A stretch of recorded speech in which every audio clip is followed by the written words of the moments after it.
নমস্কার, আমি তরুণ ঘোষ।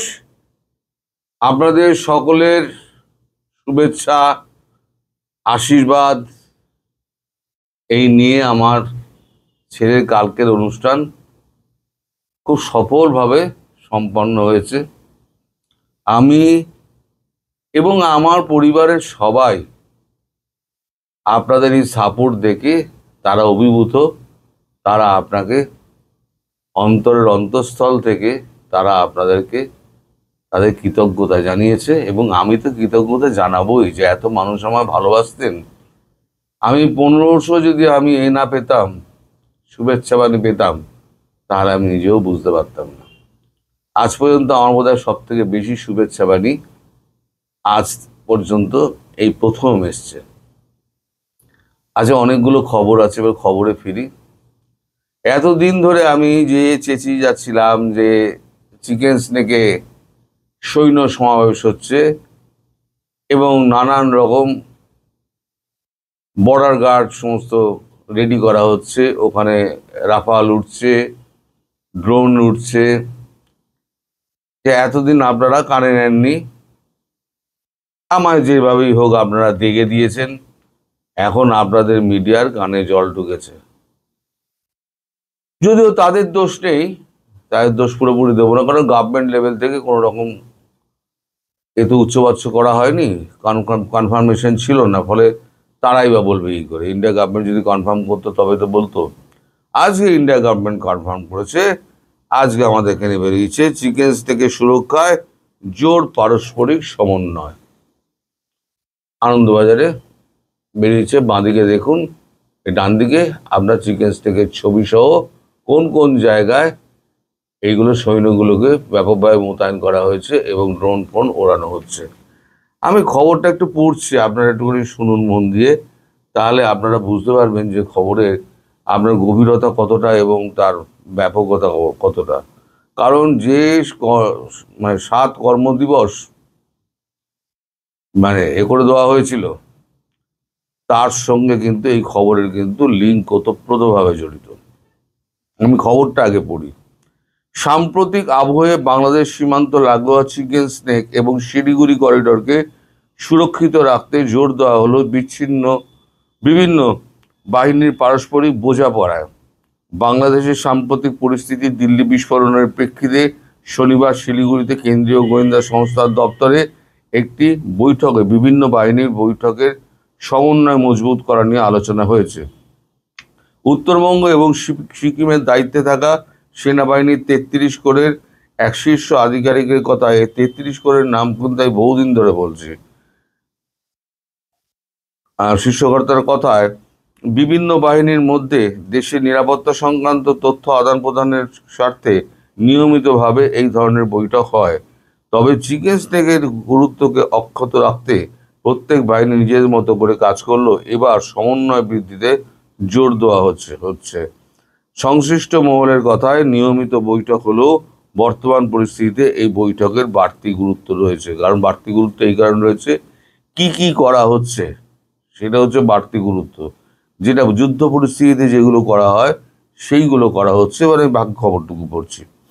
শনিবার বৈঠকে সেনা, বায়ুসেনা, CISF, BSF, SSB, ITBP Indo Tibet battalion force, ITBP, police force, Indo battalion police force, আচ্ছা, কর্তারা উপস্থিত ছিলেন রাজ্য পুলিশ, রেল পুলিশের প্রতিনিধিরাও। ডাকা হয়েছিল বিভিন্ন পরিকাঠামো উন্নয়ন সংক্রান্ত সংস্থাকে। সূত্রের খবর, উত্তর দিনাজপুর থেকে জলপাইগুড়ি জেলার ফুলবাড়ি পর্যন্ত বিস্তৃত 22.5 কিলোমিটার দীর্ঘ চিকেন স্নেক এবং উত্তর দিনাজপুর থেকে কোচবিহার পর্যন্ত বিস্তৃত কয়েকশো কিলোমিটারের শিলিগুড়ি করিডোরের নিরাপত্তা বিভিন্ন দিক দিয়ে আলোচনা হয়েছে এই বৈঠকে। সীমান্তের ওপারে লালমনিরহাট এলাকায় বাংলাদেশ এয়ারবেসে চীনের বিমান ওঠানামার খবর ভারতীয় নিরাপত্তা সংস্থাগুলির কাছে এসেছে। আবার দিল্লি বিস্ফোরণে অভিযুক্তদের সঙ্গে যোগ থাকার সন্দেহে আইএনএ শিলিগুড়ি করিডোর এলাকার এক যুবককে জিজ্ঞাসাবাদ করেছে। তবে তদন্তের পরে তাকে সন্দেহের আওতা থেকে বাদ দেওয়া হয়েছে এবং ছেড়ে দেওয়া হয়েছে। তবে এলাকাটি এখনো গোয়েন্দাদের নজরে রয়েছে। এই পরিস্থিতিতে এবার শুনুন, এই পরিস্থিতিতে সীমান্তে বাছাই করা বিএসএফ চৌকিতে একজন করে অতিরিক্ত, মানে কমান্ডিং অফিসার একজন করে পাঠানো হচ্ছে, একজন করে অতিরিক্ত অফিসারদের পাঠানো হচ্ছে। জলপাইগুড়ি, কোচবিহার, উত্তর দিনাজপুর সীমান্ত চৌকির সংখ্যা বাড়ানো হয়েছে। স্ট্র্যাটেজিক গুরুত্ব অনুযায়ী অস্থায়ী ক্যাম্প স্থাপন করে জওয়ানদের সংখ্যা বাড়িয়ে চৌকি এবং ক্যাম্পগুলির মধ্যে সমন্বয় রাখা হচ্ছে। চৌকি হচ্ছে আপনার, একটা হচ্ছে ক্যাম্প। ক্যাম্প হচ্ছে গিয়ে যত স্কুল বাড়ি আছে না, এখন তো আমাদের সব ছুটি পড়ে গেছে, সব পরীক্ষা হয়ে গেছে, সব ছুটি পড়ে গেছে। স্কুল বাড়িগুলোকে দখল করা হয়েছে, হসপিটালগুলোকে আন্ডারে নিয়ে নেওয়া হয়েছে, এবং আর চৌকি যেগুলো আছে, যেগুলো বর্ডার পোস্ট যেগুলো আছে, সেগুলোকে সমন্বয় রাখা হচ্ছে, তাদের সঙ্গে সমন্বয় করা হচ্ছে। এই কাজের নজরদারিতে বিএসএফ এর পাশে থাকছে বিভিন্ন নিরাপত্তা বাহিনী এবং সেনাও। কাঁটাতারবিহীন অঞ্চলে নজরদারি বাড়ানোর কথা বলা হয়েছে। পাশাপাশি সীমান্তবর্তী এলাকায় যাতায়াতের ব্যবস্থা মসৃণ রাখার গুরুত্ব আরোপ করা হয়েছে। যেটাই বলছিলেন যে সমস্ত রোড ইনফ্রাস্ট্রাকচার তৈরি হয়ে গেছে, এতদিন ধরে আমি যেটা বলে আসছিলাম। জলপাইগুড়ি, কোচবিহার, দিনাজপুরের প্রতিটি সীমান্ত থেকে বাকি সীমান্তে যাওয়ার রাস্তার পরিকাঠামো একদম ঠিকঠাক করে দেওয়া হয়েছে। সেই সঙ্গে স্থানীয় সাংসদ, প্রতিনিধিদের সঙ্গে আলোচনা করে বিভিন্ন পরিস্থিতির মূল্যায়ন করা হচ্ছে। এই যে স্থানীয়, এই যে এমএলএ, তারপর আপনার পুরসভার যে পুরপিতা আছে, তাদের সঙ্গে আলোচনা করে স্থানীয় স্কুল যেগুলো আছে, তারপরে হাসপাতাল যেগুলো আছে, নার্সিংহোম যেগুলো আছে, সেগুলো সেখানকার রোগী অন্যত্র সরিয়ে নিয়ে গিয়ে অন্যত্র ব্যবস্থা করা, এবং তাদের প্রপার ট্রিটমেন্টে যেন কোনো অসুবিধে না হয়, গোলাগুলি চললে যাতে তারা কোনো ক্ষতিগ্রস্ত না হয়, তার জন্য এই ব্যবস্থা করা হচ্ছে। ওখানে সমস্ত হসপিটালগুলোর দখল নিয়ে নিচ্ছে মিলিটারি ডাক্তাররা। এখন এই যে স্কুল, সেখানে যে আপনার এত সেনা করা হচ্ছে, ক্যাম্প করা হচ্ছে, কেন?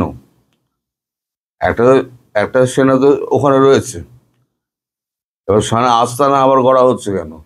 আস্তানা করা হচ্ছে এই কারণে যে যখন সেনা শর্ট পড়বে, তখন এখান থেকে ধরুন একটা সেনা ঢুকলো, খালি হলো, আস্তানা থেকে আরো কিছু সেনা গেল, গিয়ে ওখানে আবার দাঁড়ালো, আবার ওরা এগুলো, আবার পেছন দিয়ে আরো গেল, এই করতে আবার আহত হতে পারে, তাই চিকিৎসা করতে হবে দ্রুত। যার জন্য রোড ইনফ্রাস্ট্রাকচার রেডি করে ফেলা হয়েছে। আমি যেটা বলেছিলাম, পুরো সীমান্ত জুড়ে ইনফ্রাস্ট্রাকচার রেডি করে ফেলা হয়েছে, গাড়ি নিয়ে পুরোটা আপনার যাওয়া যাবে। এটা হচ্ছে আপনার ও 7 দিন, একটা সিনেমা বেরিয়েছিল আমাদের এখানে, ও 7 দিন, অনিল কাপুরের। তা ও 7 দিনের মতো কর্মদিবস তো শেষ হয়ে আসছে। কর্মদিবস যত শেষ হয়ে আসছে, তত এখানে চরম উত্তেজনা বাড়ছে। আমি শুনছি নাকি ওই আসাম, কি বলতে, পাকিস্তান থেকে নাকি রাইফেল টাইফেল সব আনা হয়েছে। আরে ড্রোন যখন পড়বে 2220 কিলোমিটার স্পিডে পড়বে, রাইফেলে তাক করতে করতে তো ড্রোন উড়িয়ে দেবে। রাইফেল দিয়ে কি আর যুদ্ধ হয় আজকের দিনে? আজকের দিনে যুদ্ধ হয় একবার টেকনোলজি দিয়ে, সুইচ টিপে যুদ্ধ হয়। সেই যুদ্ধে ওই গোদা রাইফেল আর স্নাইপার আর অমুক কিছুই কাজ করবে না। স্নাইপারকেও মেরে দেবে আর রাইফেলধারীকেও মেরে দেবে।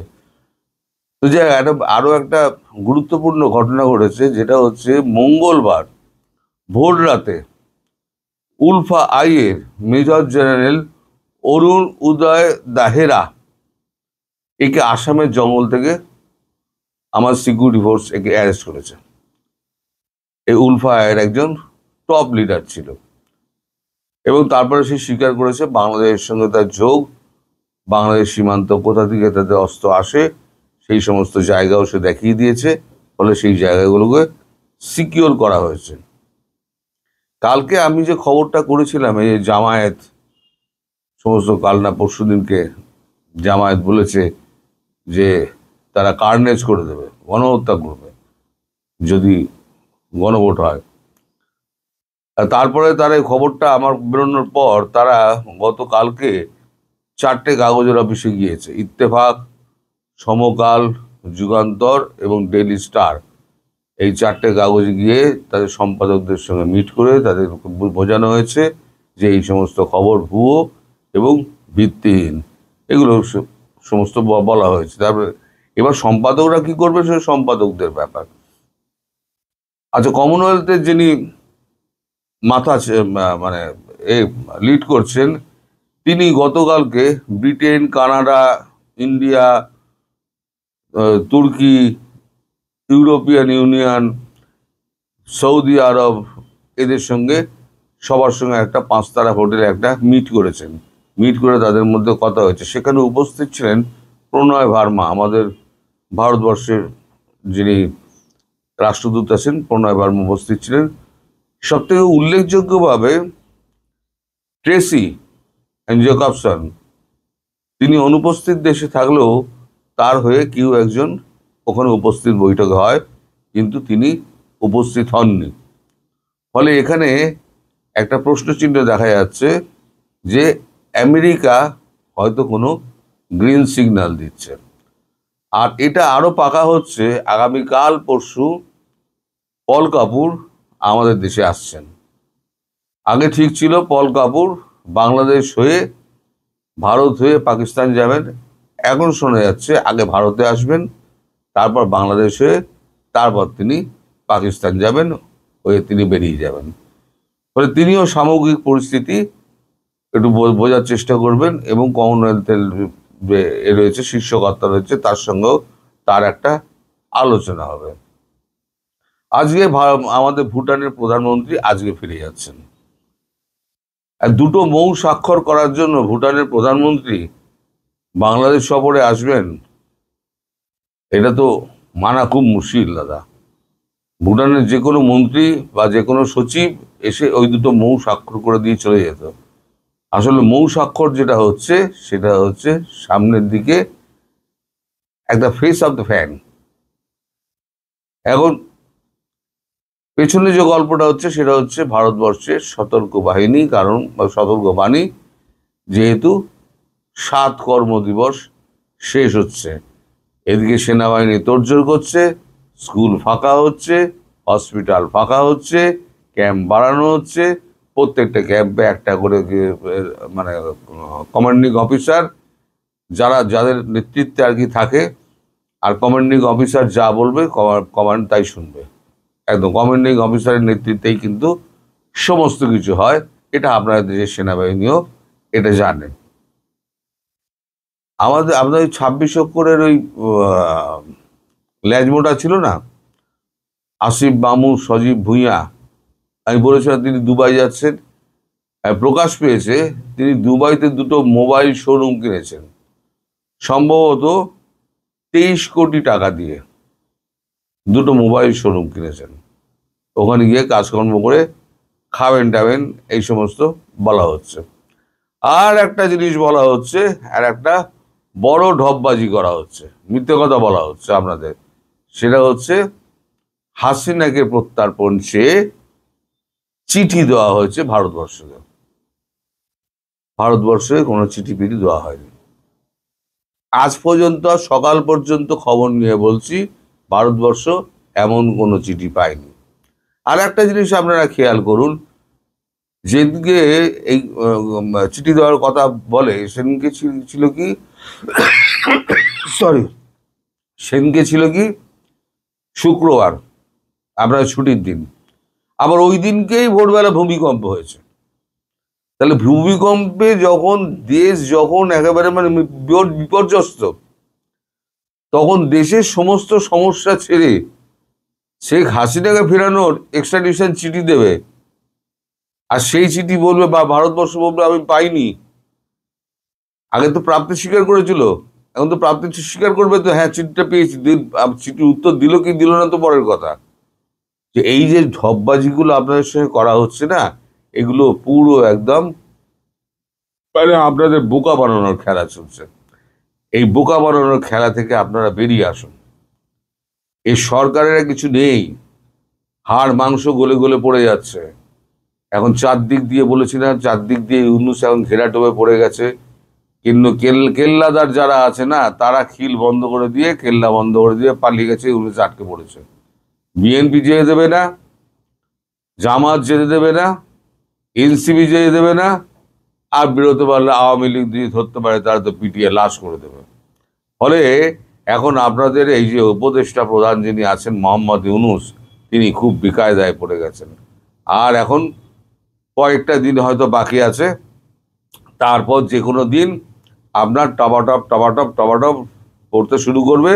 তখন দেখব যে ওই পাকিস্তান থেকে আসা রাইফেল দিয়ে কটা ড্রোন শিকার করতে পারেন আপনারা। পাখি শিকার করা যাবে, ড্রোন তো শিকার করা যাবে না। আর মিসাইল হলে সে তো আলাদা বন্দোবস্তই হয়ে যাবে। তো আমি একদিন ধরে যেটা চিল্লিয়ে যাচ্ছিলাম, এখন মোটামুটি একটা জায়গায় এসে দাঁড়িয়েছে। ফলে এবার আপনারা আশ্বস্ত হতে পারেন যে আমি পূর্বে যা বলেছিলাম, এখন যেগুলো ঘটছে সেগুলো আগে বলেছিলাম বলে আপনারা বিশ্বাস করতে পারেননি। এখন ঘটছে যেগুলো যেগুলো আপনার চোখের সামনে ঘটছে, সেগুলো এখন আপনার কাছে বিশ্বাসযোগ্য বলে মনে হচ্ছে। সবাই ভালো থাকবেন, সুস্থ থাকবেন এবং সাবধানে থাকবেন। এবং আমি আবার আমি আমার পরিবারের তরফ থেকে, আমার তরফ থেকে এবং আমার সন্তান সব, এই যারা আছে শুভাকাঙ্ক্ষী, তাদের তরফ থেকে আপনাদের সবাইকে কৃতজ্ঞতা, নমস্কার।